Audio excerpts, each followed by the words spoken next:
Get connected, Fitchburg. We're launching Fitchburg Connect, the city's new monthly e-newsletter that keeps you informed about all the events, services, and updates that matter to you. Get it in your inbox once a month. Our first edition is live now. Sign up today to get Fitchburg Connect.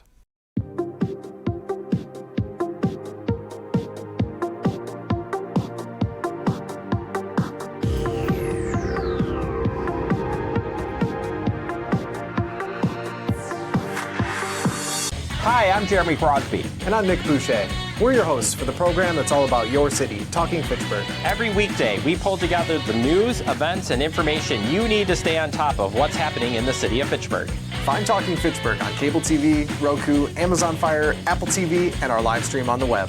Plus, you can find all our headlines and stories on Facebook, YouTube, and our video on demand service.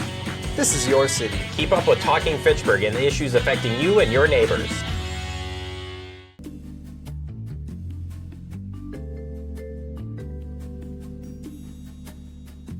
Good evening, everyone, to the Fitchburg Common Council meeting for March 10, 2026. The first thing is to call to the order to this meeting. The second, please stand up for the Pledge of Allegiance.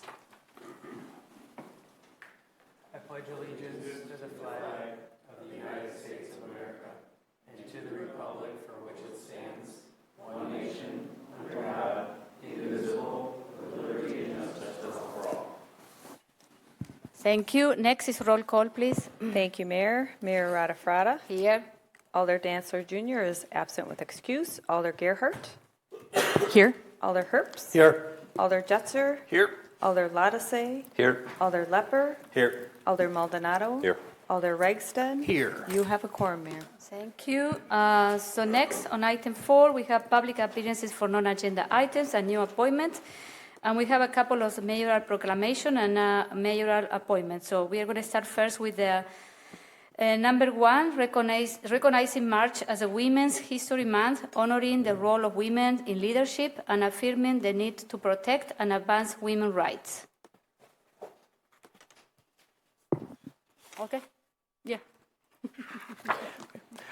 Whereas the month of March has been designated nationally as Women's History Month to honor and celebrate the vital role of women in American history, and whereas women of every race, class, and ethnic background have made historic contributions to the growth and strength of our nation, state, and community in countless recorded and unrecorded ways, and whereas women have been instrumental in shaping our society through leadership roles in government, business, education, healthcare, science, the arts, and countless other fields, and whereas the advancement of women in leadership strengthens communities by fostering diverse perspectives, equitable policies, and inclusive decision-making, and whereas despite significant progress, barriers to leadership and equal representation persist, and continued efforts are necessary to ensure that all women have the opportunity to lead and succeed.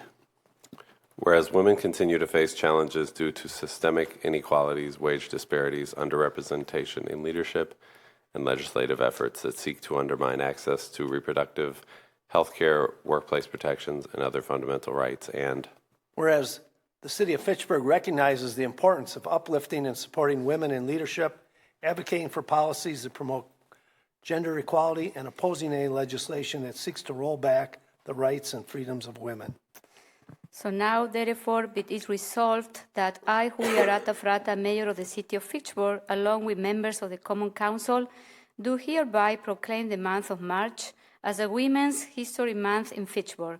I encourage all residents to recognize and celebrate the achievements of women throughout the history, the importance of women in leadership, and the ongoing pursuit of gender equity, and it is resolved that the City of Fitchburg affirms a commitment to advancing policies and initiatives that support the rights of women and opposes any effort that seek to undermine the freedom and opportunities.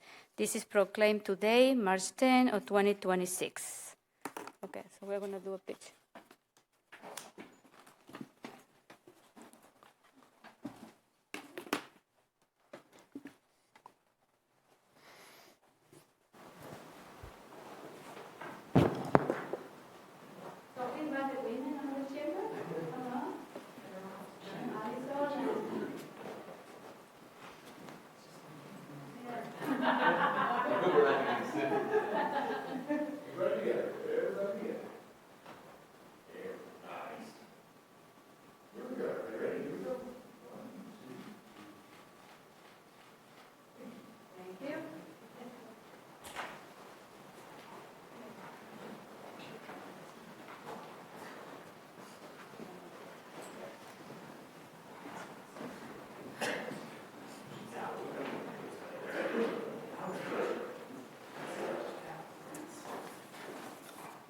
Okay, so next one is proclamation recognizing March 2026 as a Red Cross Month in Fitchburg.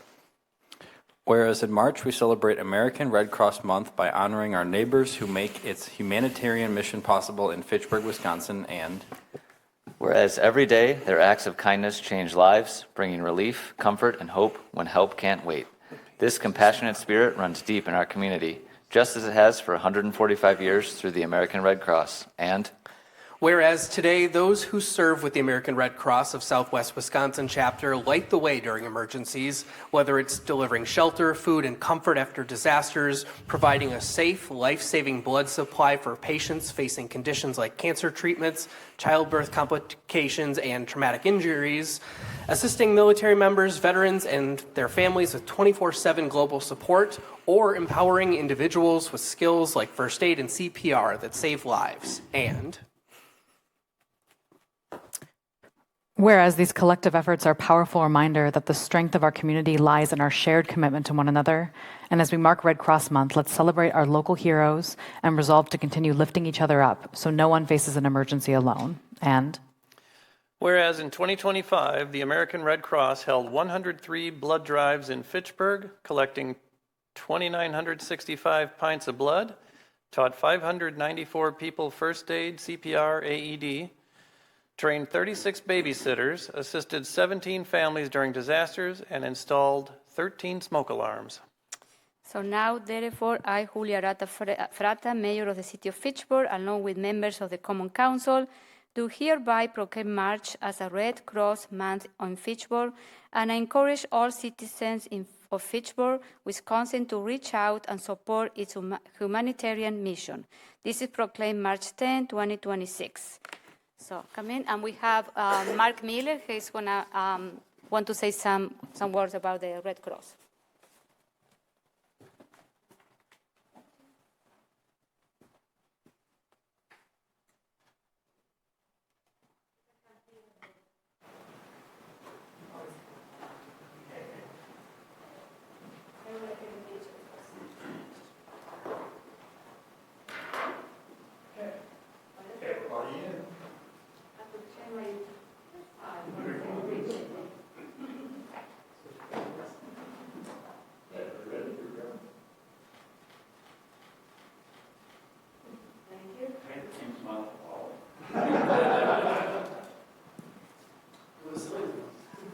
Do you want me to stand here?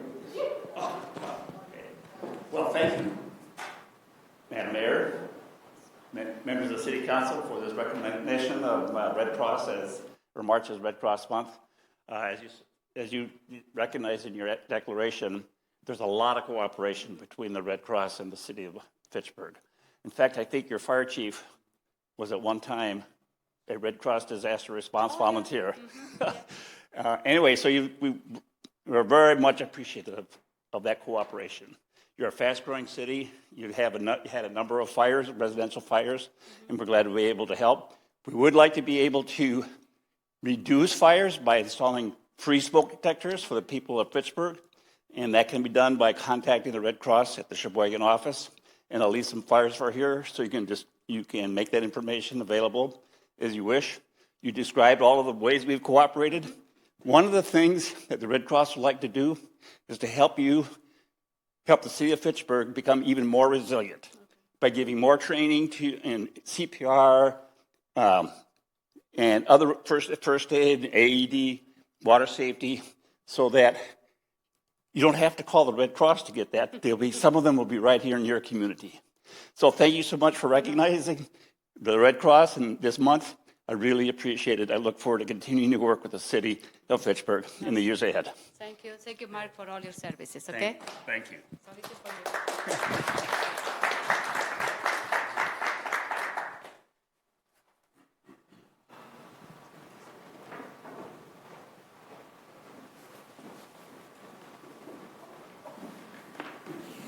And just one additional comment while we're all getting seated. I know every year the EMS always talks about the survival rates of cardiac arrest. And Dane County has wildly high survival rates for cardiac arrests. Like, I can't remember exactly what the numbers are, and maybe if someone knows off the top of it, but something like normally across the country, it's like 2% survival. And in Dane County, it's north of 20%. And that's because of all the CPR and AEDs, CPR training, and then availability of AEDs in our region. And I know the Red Cross is definitely a huge piece of that because all of my CPR training was Red Cross training. So anyway, just want to acknowledge that too. It's pretty saving lives, saving a lot of lives. Right, 88 Red Cross volunteers that are volunteers and that are residents of Fitchburg. The residents of Fitchburg that are volunteers for Red Cross. Outstanding. Okay. So next we move to the consent agenda. Oh, mayoral appointment, sorry. So we have new appointment is Alison Kirk for the EMS Commission, and her term will expire on May 15, 2027. So can you come to the microphone, Alison, and tell us who you are, yes, and why you want to be in this commission. Yeah, I'm Alison Kirk. I just actually got married this summer. I was Allison Foray until August. But I am a resident of Fitchburg since 2021. Moved here with my now husband. I am a Spanish teacher at Monona Grove School District and also an EMT through Oregon.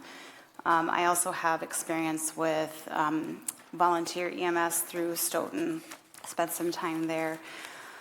I understand that, especially as a teacher, we're losing students, but we're gaining people who are going to need our services as EMTs and paramedics more and more. So the pre-hospital care is going to be a lot more important, especially as our population ages. I mean, they're seeing it in Japan and Korea and all those other places that they are just inundated. And it's just important to me that we have a strong EMS and continue to keep a strong EMS. We have one of the better ones in Dane County, so I'd like to help keep that strong. Okay, thank you. Any question, comments? I'll move approval of Alison Kirk to the EMS Commission. I'll second. Okay, any other question, comments? All those I would just say that anyone who is on Stoughton EMS is undoubtedly overqualified to be on the EMS Commission, so we're happy to have you. We were volunteers together for anyone who... Oh, really? Oh, okay. Small world, okay. Oh, EMS is a very small world, yes.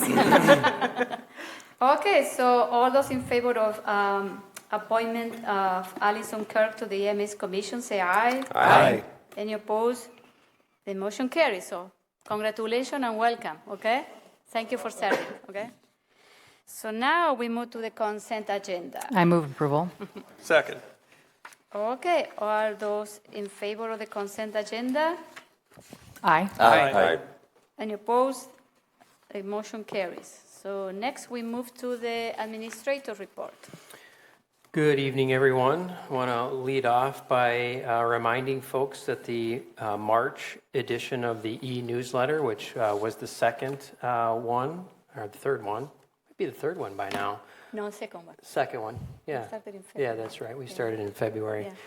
Yeah. Went out last week, and I just wanted to briefly show folks where they can sign up to receive that. There's been about 500 folks sign up so far, but if you just go to the city's main webpage, scroll down, there's announcements for Fitchburg Connect. And when you click on that, you can see the link right here that will take you to the form where you can simply enter your email address and your name in there, and then you'll be on the distribution list for the e-newsletter. So hopefully some more folks take advantage of signing up for that. And again, if there's any feedback in regards to that e-newsletter, please let us know, since it's going to be an evolution of a newsletter. Moving on, item number 2, just another reminder that the city does have a number of summer employment opportunities. So if anyone is looking for summer employment, please check the city website for those openings. Can you show where? Sure, I can do that. Yeah. Since we are putting me on the spot now.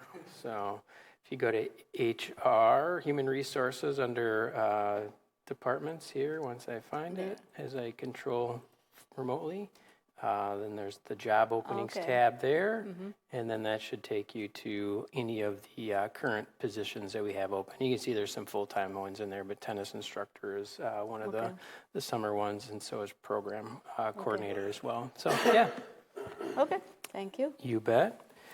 Item number 3 on my list, just a reminder, there is a candidate forum tomorrow morning, March 11th at 7:45 a.m. That is at the Wyndham Garden Hotel, and that's hosted by the Fitchburg Chamber. I think I mentioned this at the last administrator's report, but a reminder that the B cycles will be rolling out on Friday, March 13th. And there was a press release that was sent out today that indicates that this is the 15th year or season for B-Cycle. And residents and those who work in Dane County can get one free monthly pass that is good up through April 30th. So if anybody's interested in that, there's a promo code that you can use. And I'm happy to share that release with the Common Council so you can further distribute that as you see fit. The Nine Springs Golf Course, the pickleball and tennis courts have been open with the nicer weather. Of course, tomorrow might prove challenging, so those things may close again, but they have at least opened for the season as the weather cooperates. As the gardening season begins, city staff is wrapping up some program updates to our community gardens. And the applications will be available electronically this year, and we anticipate that those will be available for folks to sign up for via the city website at the end of the month. For anybody interested in learning more about the applicants for the Healthy Neighborhoods grants, there will be presentations from the applicants at tomorrow evening's Healthy Neighborhoods Committee meeting at 5:30 p.m. here at City Hall. The city recently had responses submitted to 2 RFPs, or requests for proposals. One was for the comp plan and zoning code update, and the other was for the fire and EMS district roadmap. So city staff will begin reviewing the submitted proposals, and you'll see some requests for contracts coming forward over the next month or so. And then finally, we anticipate that absentee ballots will be going out by the end of the week. Any questions for me?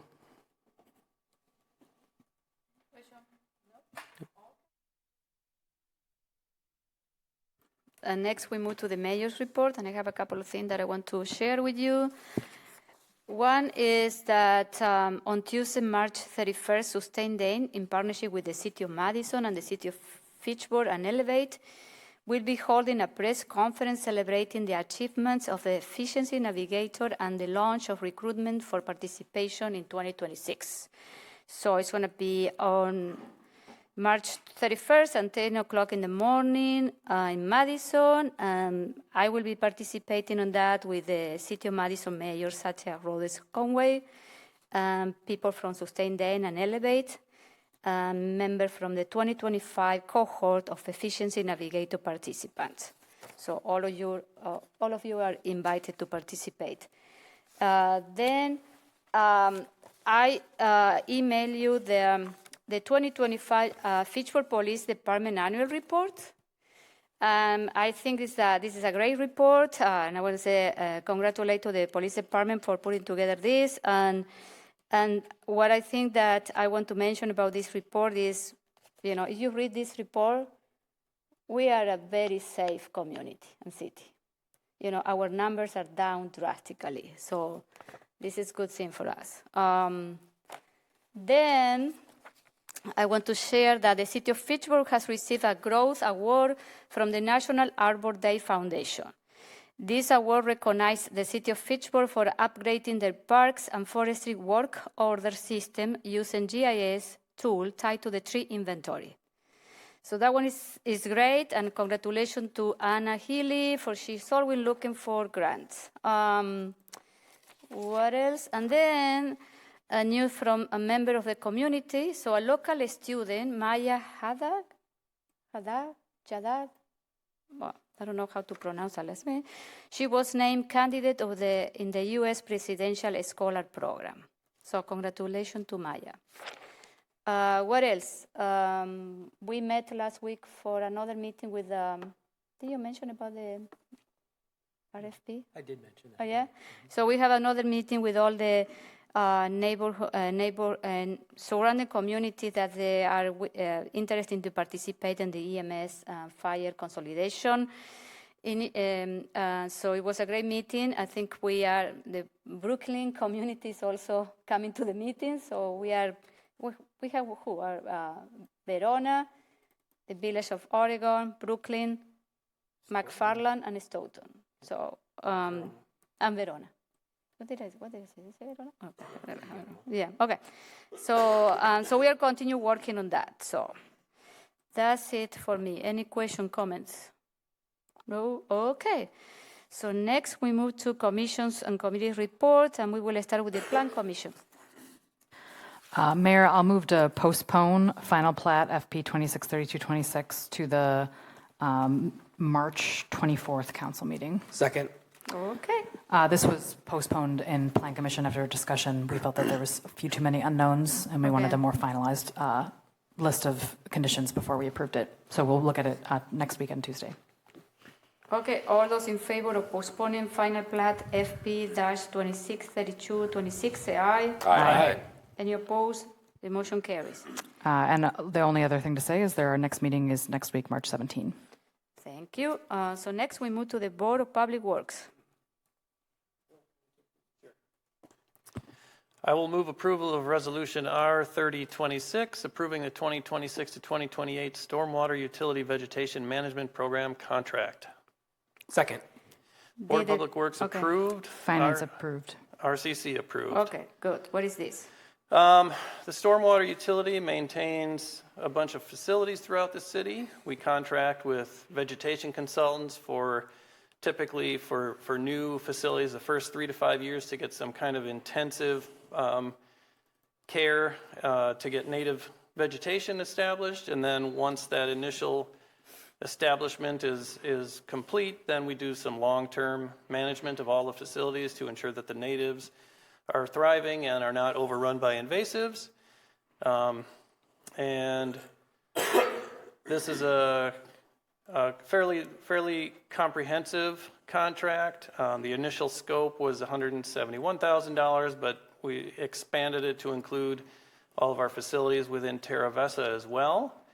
So the 3-year contract is now $261,000, $87,000 per year. And you can see in the packet there's a list of somewhere north of 60 stormwater facilities that will receive some level of care, whether that's planting or prescribed burns or chemical treatments.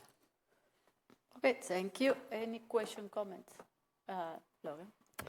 I just wanted to express my gratitude to everyone who brought this full list forward. I remember being in a Terra Vesa neighborhood meeting in the fall where the vegetation and the native plantings in the medians and around the curbs was a significant issue of discussion and concern.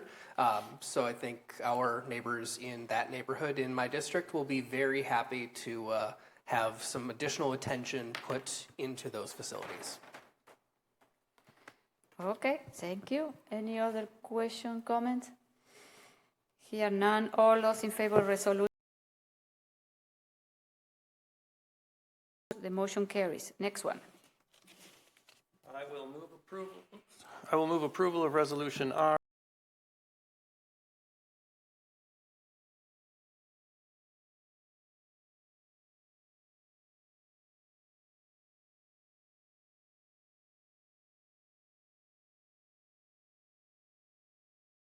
Restored with native vegetation. The establishment of the native plants from 2020 to 2024 was successful, but there are now pockets of reed canary grass that appeared last year.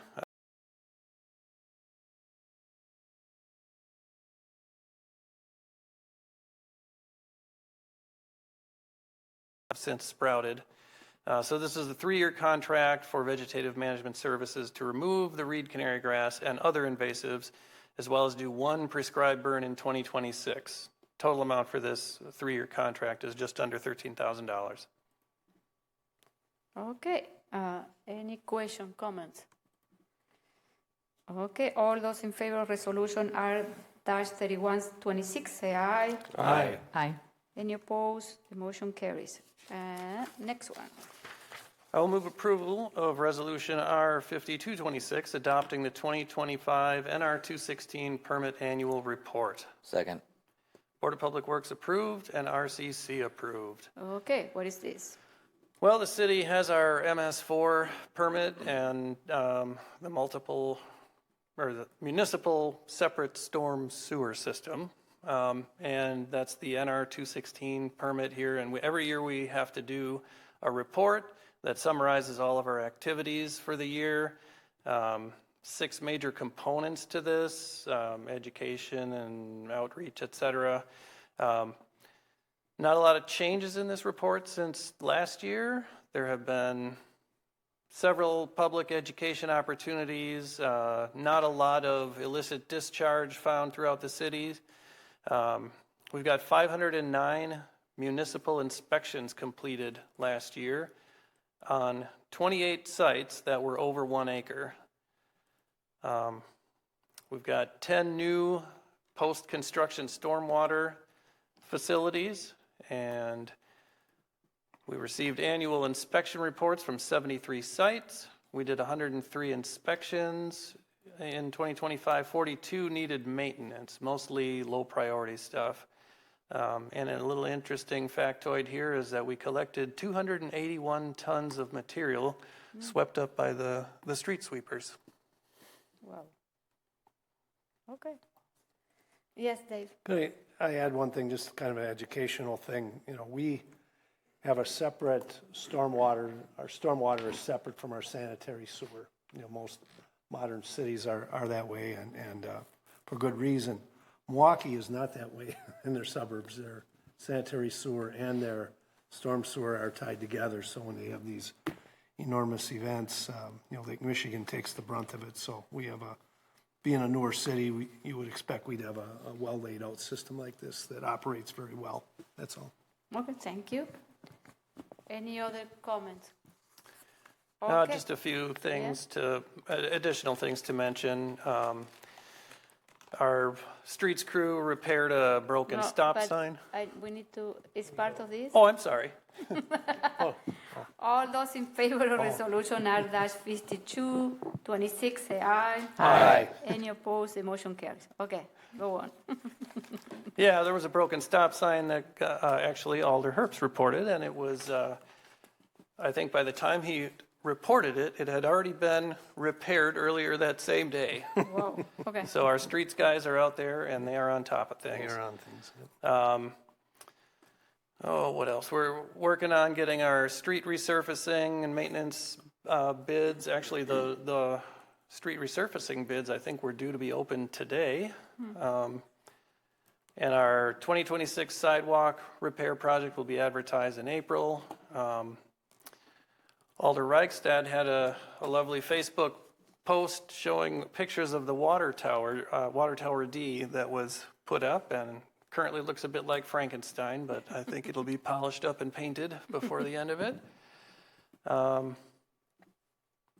And that's the end of my update for Public Works. If I could just add one thing. Bill mentioned the sidewalk placement. As you go around the city, you'll see there's X's on the city staff has gone around and identified where all the sidewalks, sections are going to be repaired or possibly ground down. So if you have one in front of your house, you can expect, that there's going to be some work there. Okay, thank you. Okay, so now we move to Park Commission. So I'll move approval of resolution R-4726, amending 2026 fee schedule relating to pickleball court fees. Second. Did the Park Commission approve? Parks Commission approved. What about Finance? Finance approved. Okay, so we have so you want to mention? Why don't you, Madam Mayor? Okay, so we have 2 people that one is registered in support, Steve Strick, and then Erin Shettle. She wishes to speak in support. And then who is going to be? Eric is here? Oh, yeah. Okay. This is for you. Thank you. So we wanted to speak in support of this resolution. I represent both as a resident, but also as part of the McGaw Pickleball Advisory Committee to just say that these fees, revising them will be a good thing for the courts and for the city as a whole. Keeping them as they are, McGaw will be the most expensive courts in the entire area by 30%. And they will also be more expensive than some of the indoor facilities in the area. And I don't think that was the intent in passing that fee structure. By having such a high fee structure, organizations like Kappa, which run leagues 3 to 4 times a week, sometimes double sessions in a night, will no longer be able to afford McGaw as one of their sites. And that may result in a loss of revenue with the current fee structure of about $4,500. They also would not be able to run their skills and drills, which are free offerings to the community because of the court costs that are affiliated with it. The second thing is that tournaments are highly at risk. We held one tournament last year for Yahara House. Yahara House provides mental health services. It's a grassroots organization, but they asked us to run a tournament last year to provide mental health services for the uninsured. Huge need in the area, and we were very proud to run that tournament for them. But at the cost of over $1,000 for the court fees alone, they can't afford to come to McGaw, and so they're looking elsewhere. A second tournament approached us also to run a tournament. It's the UW Initiative to End Alzheimer's, another incredible organization that I think would be excellent for the city to host. They cannot afford the $1,000 and still do this as a fundraiser for a nonprofit. Those organizations reached out to Impact and to my husband and I specifically because we're known in McGaw for running quality events and as an organization, we do a really good job in support of them. If they leave, it is unlikely that they will come back to us in the future. So keeping those fee structures in line with, with what Sun Prairie does will be a really positive move for our courts. I think that return on investment is just one aspect of the courts, and I hope moving forward we always consider what are we charging the fees for, and are we trying to just get money back on the courts, which I think would be just a big hole that we're trying to fill. But we're also trying to create opportunities for people to play pickleball, to join in support of community events. I think both of the tournaments that would love to and will come back to McGaw, they will come to McGaw if this fee structure is revised, are planning on media outreach and doing newscasts as well as advertising to promote their events. Those are good things for the city of Fitchburg. I think that people experiencing that will have positive images of the city of Fitchburg and will use our restaurants and businesses. They may also purchase homes as a result of having this positive experience. There's nothing but good that can come out of that. So we hope that that fee structure can be revised. I also want to truly hope that moving forward, we knew what the fee structures were in the other communities. I wish someone had reached out to us. We could have shared that information before it got through the entirety of the process here. And so I know that that's inconvenient and not the best planning. In the future, we hope that you reach out to Impact and let us advise and provide information as we can and work in support of the courts. So thank you for considering this resolution. Thank you, Erin. Eric, would you like to cover this? Is Eric there? Yep, I can cover it. Okay, thank you. So you. this resolution is reverting the current 2026 fees, which are $15 per hour for residents and $30 per hour for non-residents, going back to the 2025 fees, which are $10 per hour for residents and $15 per hour for non-residents. This also establishes a flat rate fee for tournaments, being $500 for residents, $600 for non-residents, and that mirrors a model that is currently in place by the city of Sun Prairie. That's it? Okay, thank you. I want to mention something before we open the discussion is that, I moved forward this resolution because I think there was an oversight when we put together this fee in the 2026 budget. I was surprised when I saw that, the increase was so significantly. So I think that if we compare to how much the other community are charging for rentals fees, we are very, very on the top high. So I think keeping the fees, the rental fee to 2025 values, I think is something fair, and also introducing the new tournament fee. So, and also I want to mention that the Fitchburg Chamber of Commerce spoke in support of this resolution at the last Park Commission meeting. Okay, any question, comments? Gabriela. Just a comment for the Parks Department, and I don't recall exactly what we covered in the budget meeting in previous years, but we haven't discussed park fees a lot, but I know that is part of the budget process, and it might be worthwhile when we do the Parks report and the Finance Committee deep dives into the budget to just touch on the park fees and specifically highlighting any changes that might be happening, just so that there's public awareness of what changes might be had, and also potential discussion on the rationale behind those. Obviously, fees might have to increase in certain cases, but I think it's good for there to be a public discussion of the rationale behind that, and also just better awareness of it. So something to note for when we get to that in October. But I want to mention that all our fees, when we put together the draft, when I present my proposed budget to all of you, if you look at the end of the budget, there are like, I don't know how many pages of fee. So I think you guys need to take a look at those fees too. Sometimes we forgot about the last pages on the budget, but I think it's important that you also take a look, because I look at all these numbers, and to be honest, I think it was an oversight for me when I went through these numbers. But yeah. Oh, yes, Dave. Okay. You touched on it, Madam Mayor, the Chamber, Parks Commission asked the Chamber to kind of give us a brief, probably later this summer, and how these things are working out, but they also offered, a nonprofit. Oh, yeah. They offered that they would help them with the fee and help them promote the event. Yeah. So some of these, as Aaron mentioned, some of these very good nonprofits, if they don't have to pay $600, they're able to generate much more for their worthy charities. So I was kind of happy to hear that. Yes. Thank you for that, Dave. Mike. Quick comment. I know this is going to be obvious to everyone sitting here and in the audience, but just for the general public, I just want to make it very clear that there are no fees to use the pickleball court. This is to reserve the pickleball court for a specific time. And I know that we all know that. I just want to make sure that's clear to the general public, because I know that this conversation has been had a lot about fees here and fees there. And it's just, you can go and use the pickleball courts and any other courts in the city for free at any time. And other than that, I love the idea of the tournament fee. I think that makes a ton of sense. And so, yeah.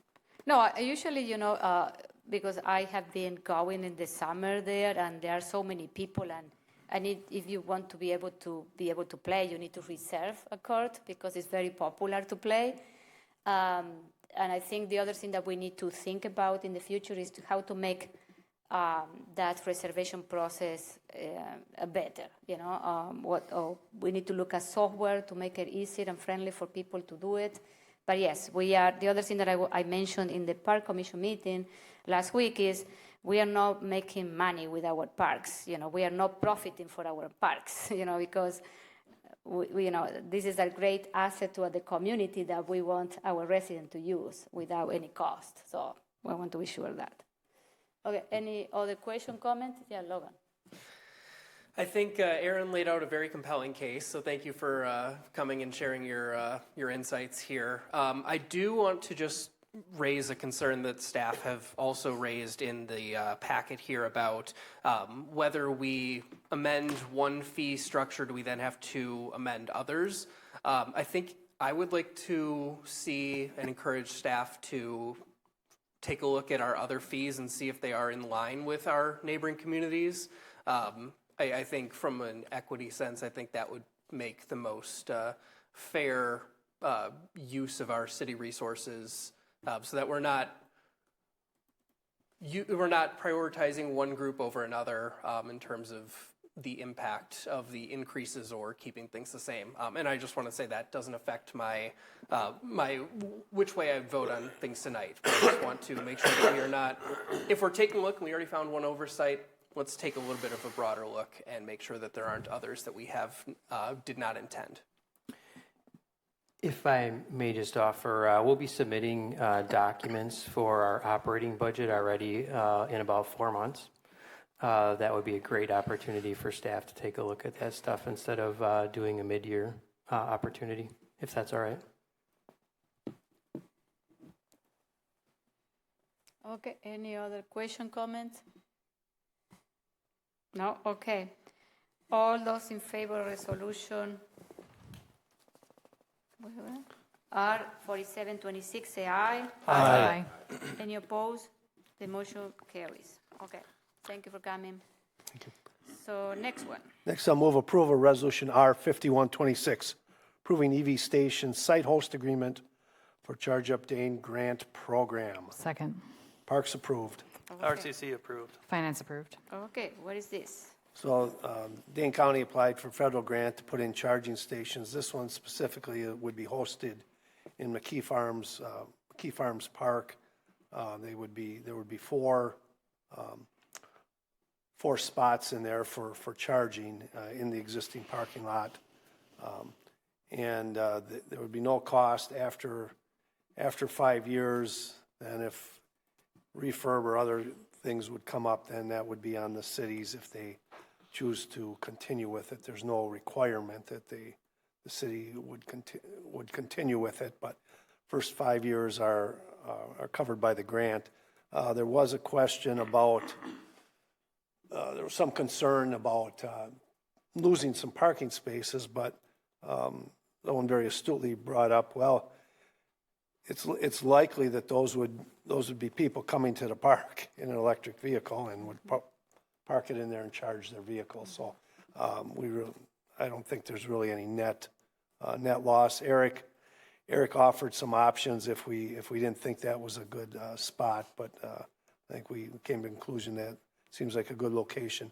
It would not be open outside of park hours, though. It would just be during park hours. So we cannot go at night and charge our cars? You know, that was brought up, Madam Mayor, and you know, be honest with you, I don't want my car parked somewhere away from my house at night. We are a safe city, but we've had vehicles vandalized right in front of our house in our driveway. So I think that makes sense not to have it at night, leaving your vehicle there. I think it's just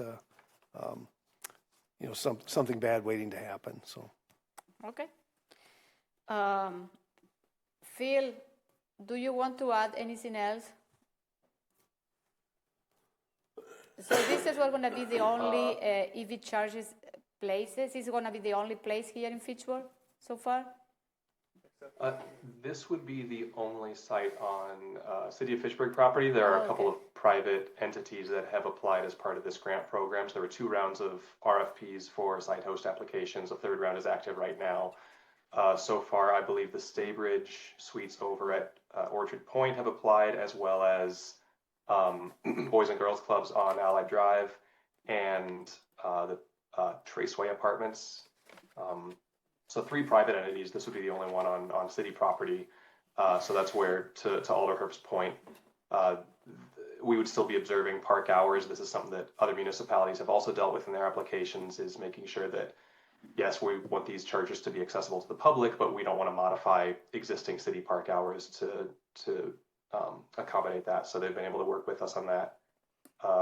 There, I hope, will be additional sites in Fitchburg as a part of the round 3 of site host applications, but we're not sure who's going to be submitting that. Okay, I have another question. What type of, which is the level for these EV charges? Level 2? This will be level 2 charging, so it's not fast charging, yeah. But level 2 charging that depending on your battery and the amperage, could get you, between 15, 20, 25 miles per hour that you're plugged in. Okay. I would just add, while not owned by the city, there are 2 chargers for EVs on City Hall and the library parking areas as well. Those one are level 2. Correct. Yeah. Those are also level 2. The distinction that I would make there is that MG&E owns those in perpetuity. That was an agreement we signed with them back in 2009. So MG&E receives all charging fees from those chargers, even though they're on in our parking lots. But then they're also responsible for the upkeep and maintenance of those chargers. These ones, as Alder Herbst mentioned, the grant would fund all installation costs, electric upgrades, anything like that. The grant would also cover 5 years of operations and maintenance. If after that point we wanted to continue keeping those chargers there, then we would take on that O&M costs, and we'd have to reflect that probably with our charging rates to recoup a little bit of additional funding. So initially, we anticipate we would set charging fees that cover our electricity costs to deliver that charging to the customer, as well as the 3 cents per kilowatt hour excise tax fee that we owe to the state. But if we keep them active and take on those O&M costs, we may increase that. We're certainly allowed to increase that rate slightly to also help offset some O&M. Okay, thank you. Any question, comment? Nope. Okay. I think this is great. So all those in favor of resolution R-5126 say aye. Aye. Any opposed? The motion carries. Oh, one thing, Phil, before you go. When are they planning to install this? In the summer? So where the process is right now, they're going through contract signatures with approved site hosts. We've already had our site approved. They've reviewed it. KL Engineering is part of this process, and they've approved our site already. As I mentioned, there's a 3rd round of site host RFPs now. Once they have all of their sites in line, then they're going to put out an RFP for an actual vendor to provide and install the chargers. I don't have any firm dates right now. My best guess is that sometime this fall is when they're hoping to do the installations. But that's a bit of a wild guess, and I need to follow up and see if they have any more dates certain yet. So maybe next year? Hopefully before next year, but that's a possibility. Okay. Okay, thank you, Phil. Thank you. Okay, so anything else from the Parks Commission? Just add one thing, Madam Mayor. At your urging, thinking about the July 4th 250-year anniversary, we're going to ask Eric to put an agenda item on our next Parks meeting to talk about that. And some of the Parks members, we've had some thoughts. Like I talked to Aaron tonight, and I said, would you guys have something on the 4th of July, so what Parks, we're kind of throwing this around that we might have different things around the city, maybe at different times that people could ride their bikes around, and then maybe in the evening we have kind of something fireworks or something, whether, so we're thinking about that. That might be, instead of one big thing somewhere, we have things throughout the city and people can travel. So we'll keep you posted, but we're going to ask Eric to put that as an agenda item at the next Parks Commission. Can I ask that you look into a drone display as opposed to fireworks? Okay. Did you find the money? Well, that's what I'm saying. Look into it. Okay, thank you, David. Okay, so next we move to the library board. We meet next on March 18th. Okay, thank you. Commission on Aging Well, Donald is not here, so do we have anything from, no? No? Okay. Resource Conservation Commissions? Yes, we met last night. We had a discussion with Christina from the Eco Latinos, planning for their conservation fair, which will happen at Hostahoche on April 18th from noon to 4 p.m. They'll have a weather station, some interactive stations. Their weather station, they got some insects, a trash lab, coloring book, comic book. They'll have a little, you go around to each of the tables and get a stamp, and then you can be eligible to win some prizes. They'll have some live music and some food as well. We discussed several resolutions that we already voted on tonight, and talked about some of our planning for the year, and then got a few updates from Ben on solid waste. So the food scrap continues at Swan Creek, and as of March 1st, we've collected roughly 3 tons of food scraps there. A few updates from Ben on stormwater. Nothing too noteworthy. And Phil discussed a few sustainability updates regarding Charge Up Dane County. Finished up the bike ped plan, and I believe that's now up on our website. Related to Charge Up Dane County, Phil did mention working on potential level 3 fast chargers at a couple locations in the city. So those are substantially faster than level 2. I don't know, anybody off the top of your head know what, if level 2 gets you 20 miles per hour charging, level 3 is? You can charge in level 3 or the supercharger, like in 20 minutes you can charge your car. But I don't know, the superchargers are the same as level 3. Yeah, I think they are. And working through the renewable energy report and green tier legacy reports. And that is the end of my RCC update. Okay, thank you. So next we move to Transportation and Transit Commission. Our March meeting, which was scheduled for March 12th, has been canceled. Okay. Community and Economic Development Authority. We will meet on March 26th. Okay, thank you. Ag and Rural Affairs Committee. We meet next Tuesday, the 17th at 4 p.m. Thank you. Bicycle and Pedestrian Commission. The next meeting is April 1st. That's not a joke. EMS Commission. Next Thursday we meet. Okay, thank you. Healthy Neighborhoods Committee. That's Donald. Oh, well, they are going through the process tomorrow, and they are going to review the grants. Yeah, that one is in process. Okay. Housing Advisory Committee. We met last week. I was unable to attend, but I can give a report still. Thanks to Bill and Micah and the mayor for attending to watch the housing presentation. There was a discussion about the housing plan. This was the first step. The next step will be, it will go to CETA on March 26th at 7 a.m. So you're welcome to attend that meeting as well. If you weren't able to attend the housing advisory, and then it will, if it passes CETA, it will come to Finance and Common Council on April 14th for final consideration. And then, so there was a long discussion about that, so it's worth revisiting that. Either this one, coming to CETA and watching that discussion, or obviously we'll have a discussion here, but given the importance of housing and the complexity of the plan, it'd be great to have everyone have a chance to check it out beforehand. And then Lorene did give a report from the department. They're working with CARPC, Capital Area Region Planning Commission, to see if we can develop a housing data dashboard to better track trends, which would be good. We used to have some data through MG&E that is no longer available.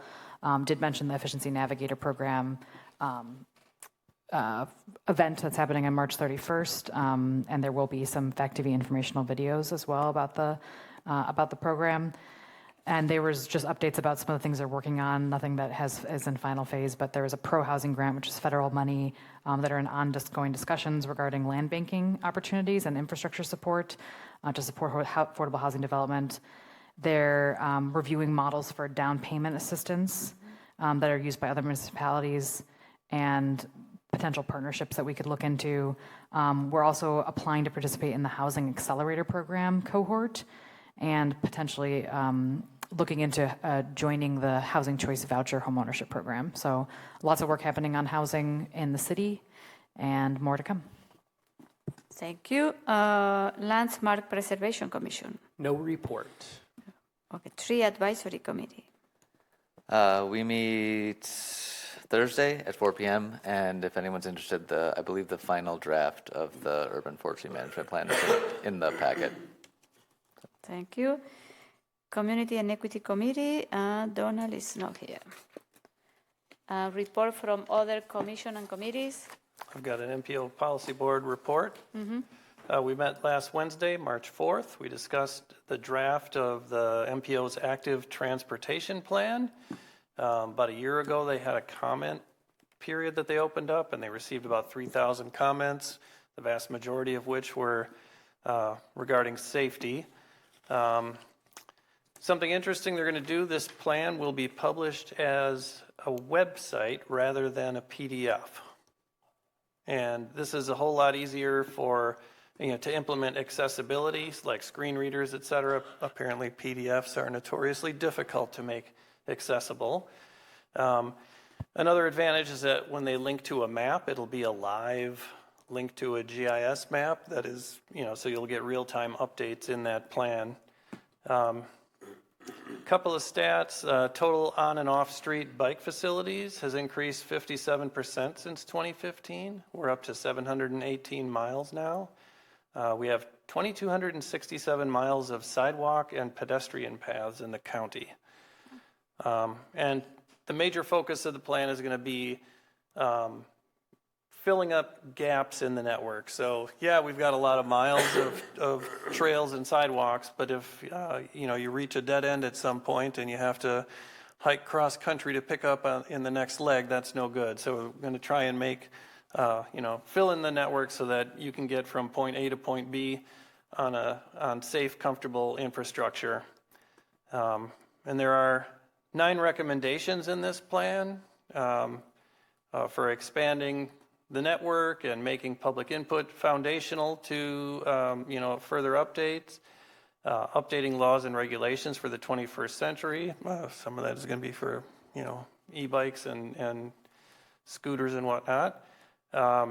Improving data collection and analysis, designing infrastructure to promote safety without the need for active enforcement, which people always say that they wish there was more police presence. We need to stop these speeders, etc. Well, really the only thing that stops people is physics. So if you design your infrastructure so that you physically can't do something that's unsafe, that's the best guarantee that people won't do unsafe things. They want to tailor the priorities, enforcement priorities to promote active transportation, support education and encouragement programs for walking, biking, rolling, making sure that we maintain the bike and pedestrian facilities all year, the same that we do with our roads, and ensure that end-of-trip facilities and multimodal transfer points meet the needs of people who are walking, rolling, and biking. Okay, thank you. So next we move to Finance Committee. I'll start with a quick report. The auditors are here this week. The FACtv been doing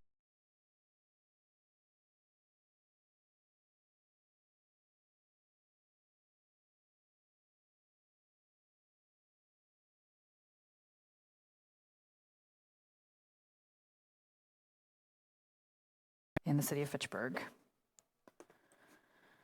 And I have no resolutions, so that's all. Okay, thank you.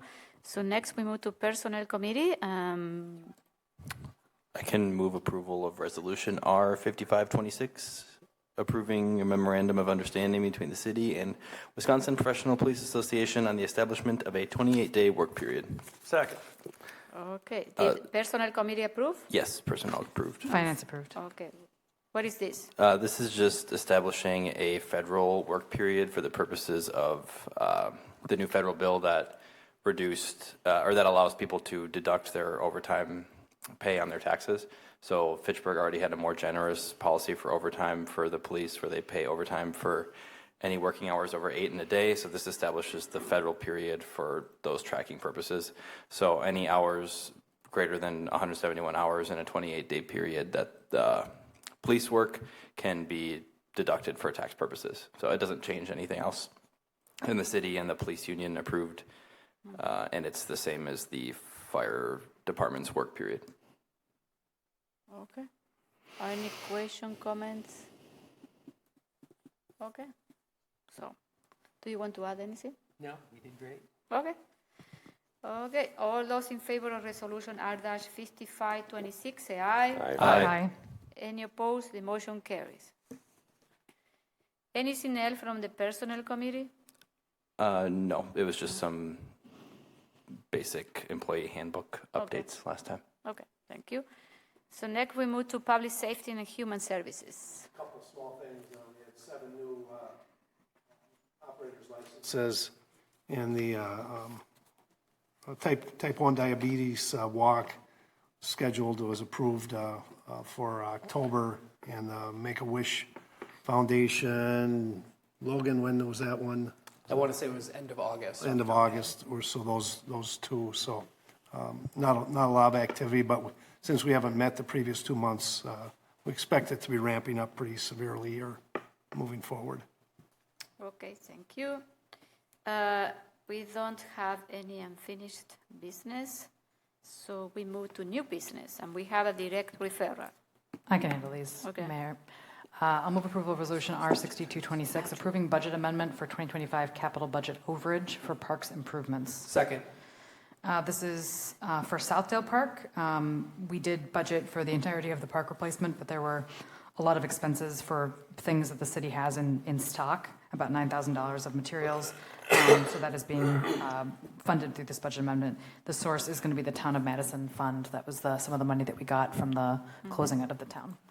Did the Park Commission approve this? Parks approved, Madam Mayor. Finance approved as well. Okay. Any question, comment? Eric is online in case that we have additional questions. I think this one is pretty simple, and we need 2/3 of the vote, so we are going to do a roll call.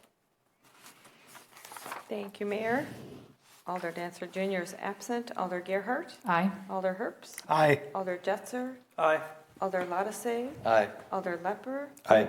Alder Maldonado. Aye. Alder Reichstad. Aye. Motion carries. Thank you. Next one. I'll move approval of resolution R-6626, amending the 2025 general fund budget DaneCom costs.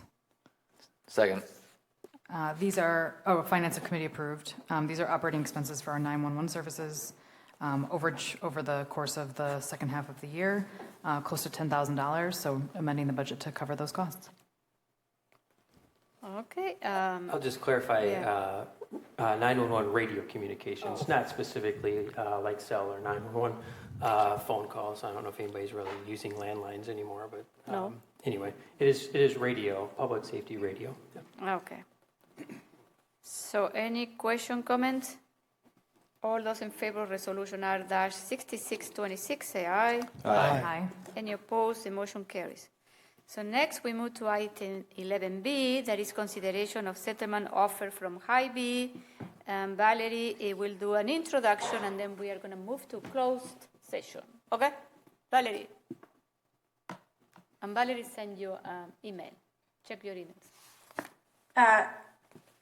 Good evening, everybody. Can you see me? Oh, there we go. I apologize. Good evening, everybody. To give you kind of a preview of what we'll be talking about tonight, as all of you probably know, we're presently engaged in litigation with Hy-Vee. It's a tax assessment case, so they're alleging that we've taxed them excessively.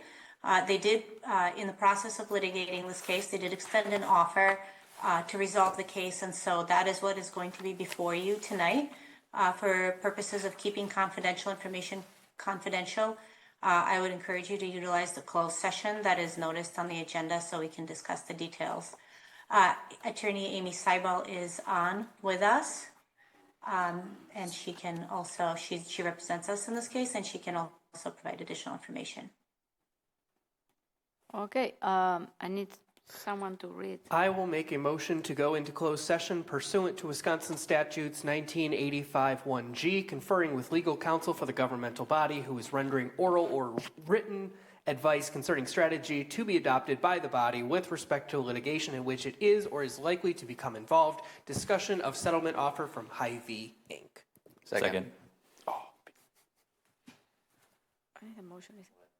Yeah. All those in favor of moving to a closed session, say aye. Aye. Any opposed? The motion carries. Okay. I will move to reconvene to open session. Second. All those in favor to reconvene into open session, say aye. Aye. Any opposed? The motion carries. I move to deny the settlement offer from Hy-Vee Inc. excessive tax assessment suit. Second that. Okay, all those in favor of denying the settlement offer from Hy-Vee Inc. from the excessive tax assessment suit, say aye. Aye. Any opposed? The motion carries. Okay, thank you.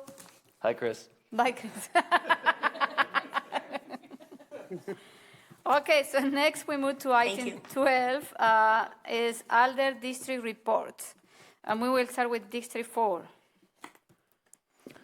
The only thing I have is last Saturday I went to the final Copia concerts for the season at the Four Winds Farm. Oh, yeah. And they did I'm a big classical music nerd, so they did like a blend of Western classical music and traditional Asian music in a chamber music setting, and it was fantastic. And they're planning to start those back up in the fall for another season. So, highly recommend if you have not gone.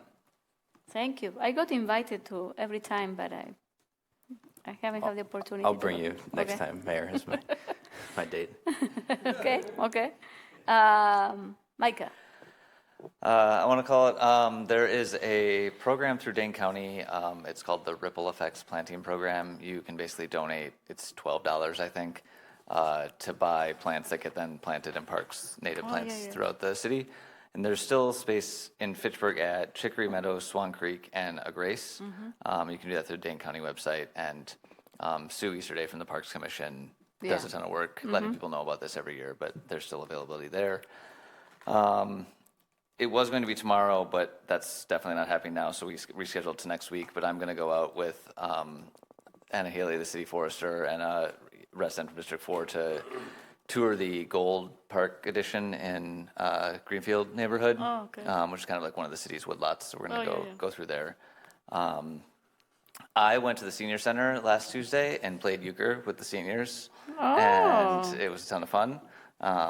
There was way more people there than I expected. So yeah, there's a good group, and apparently there's like a euchre. They play at all the senior centers, and everyone travels. So there's way more people than just Fitchburg residents, and they go to Middleton, and they go to all over the county. So do you know how to play? Oh, I've been playing, my whole life. I've been playing, Okay. Yeah. You cannot show up there and say, I want to play with you.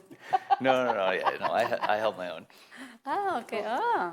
We have another musical. Coming his way, apparently. And then just a couple updates to things we already talked about today. We mentioned Nine Springs opening. I'll also mention Nine Springs, if you play disc golf, is the only course, I think, in the area that is open all winter, and that stays open. So that is there. You need cash to play when you get there, and if you don't pay, they will shame you and post your picture on Facebook. So bring your $5 and put it in the box. And then just a reminder, the Red Cross was here. If you have kids or are going to have kids, the Red Cross provides infant CPR training, and just make sure you take that class either before, or if you haven't yet and you have kids, take it now. It's very important. So that's all I have. Thank you. Logan. All right, we'll start District 3's report with the most exciting news that was already alluded to. Water Tower D has been fully erected. I want to say thank you to our FACTv team for being out there for several long days over the weekend as well, even though some of the work that was happening on the weekend didn't get completed. I assume it was too windy. The videos have been great to see. Folks have been going wild for the photos I've been sharing on social media. A neighbor in Swan Creek actually made some, I don't know if she painted it or if she did an iPad painting, whatever it was. She had done an art piece of the tower with the crane on it. So people are really excited about this project. And on Saturday, I know I counted at one point probably about half a dozen cars that were parked on the Lacey Road overpass bridge for folks watching this thing go up. So it's great to see people are invested in our infrastructure, and hopefully folks stay that engaged with other city-related topics. I had a coffee and chat at Tati on drawing a blank on the date, a couple Saturdays ago, and I'm having another one on March 28th at Finca. That's at 10:30 to 11:30 a.m. No schedule or no formal agenda or anything like that. I'm just going to be there if you have questions or want to chat. That will be where I am. I also attended a meeting about the redevelopment of the Alliant Energy Center, which, while in the city of Madison, is very close to District 3. And I believe there may be some economic development opportunities as we look at expanding transit.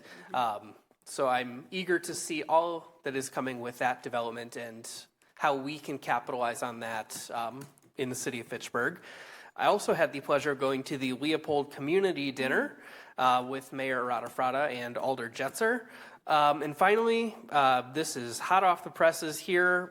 There will be a neighborhood meeting about a proposed development at the southeast corner of Lacey Road and Fahey Glen, tentatively scheduled the evening of March 19th with a time and location still to be determined. This is a development proposal to build some townhouses at that corner. That is what I have, and I should mention if once I have more specifics on that, I will put it in my newsletter and put it on social media as well. And if folks want to or happen to be watching and want updates, just email me and I can send it your way as well. Okay, thank you. District 2. The Madison Reading Project has a facility in Fitchburg now. They are doing a ribbon cutting next week, St. Patrick's Day, March 17th at noon. They're located in the same building as the Summit Credit Union that's right near the intersection of Fish Hatchery and McKee.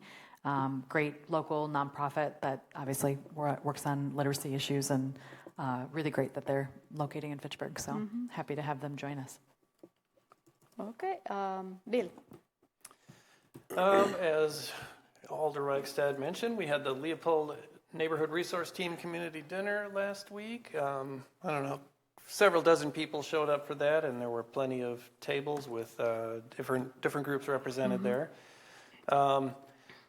Last Thursday, we had our Green Team, the Green Thursdays film screening of Trees and Other Entanglements, which was kind of a longer, we started earlier because it was a longer film. That was quite an interesting film and maybe a little weird.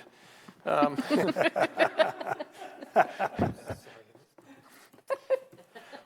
I didn't go. I forgot to go, so it was good seeing.